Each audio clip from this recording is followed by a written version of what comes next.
বিসমিল্লাহির রহমানির রহিম। সবাইকে বাওয়াল খামার বাড়ির পক্ষ থেকে শুভেচ্ছা ও অভিনন্দন। আমি এখন আপনাদের কাছে দুটো কথা বলতে চাই। এই যে জমিটা দেখতে পাচ্ছেন, এখানে প্রায় 1 বিঘার মতো আছে। আমরা এটাকে ঠোসার জমি বলি, স্কুলের পিছনের জমি বলি। এখানে আমাদের দুটো জমি আছে প্রায় 2.5 বিঘার মতো। এই জমিটি লাস্ট চাষাবাদ করেছিল 28 বছর আগে মরহুম আমার দাদা মরহুম সাইদ আলী থাকতে। তারপরে আর কোনো ফসল করা হয় নাই। আমার দাদা মারা গেছে 1997 সালে। তারপরে আমি তার নাতি মোহাম্মদ রুবেল, সাদেক হোসেন রুবেল, আমার দাদার নামটি রেখেছিল।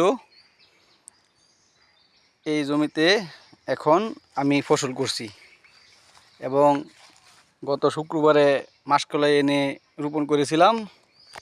মাসকলাই মাশাআল্লাহ অনেক চারা গজিয়েছে, কিন্তু এখানে অনেক বছর যাবৎ ফসল করা হয়নি।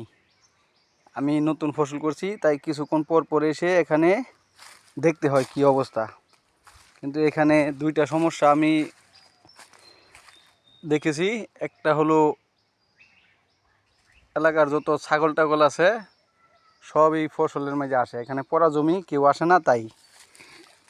আর আরেকটা সমস্যা হলো এখানে প্রচুর ঘুঘু পাখি।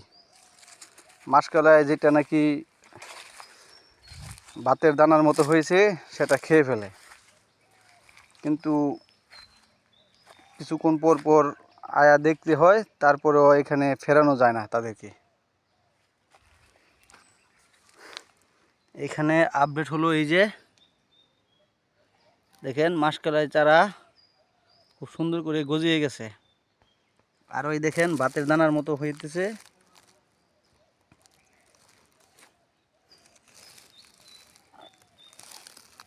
কিন্তু সমস্যা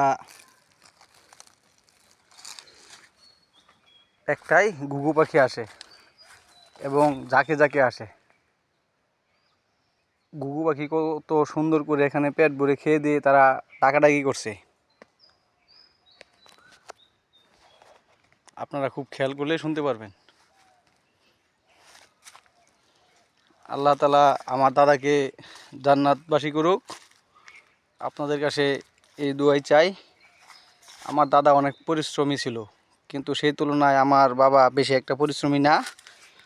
এইগুলি ফসল নিয়ে বেশি একটা মাথা ঘামানো নাই, শুধু ধান ক্ষেত করে বছরে 2 সিজন 2 মাস কাজ করে আর পায়ের উপরে পা বসে বসে খায়। আমি বাড়িতে আসার পরে দাদার যত জায়গা টায়গা ছিল সব কয়টার মাঝে ফসল রোপণ করেছি এবং এইগুলি দেখতে দেখতে আমার বেলা যায়। খামারে তেমন একটা সময় দিতে পারি না। খামারে সময় দেয় একমাত্র আমার বাড়িওলি, আর আব্বাও কিছু দেয় সময়। আব্বার নিজস্ব কাজ নিয়েই ব্যস্ত থাকে। ধন্যবাদ সবাইকে। আসসালামু আলাইকুম ওয়া রাহমাতুল্লাহি ওয়া বারাকাতুহু।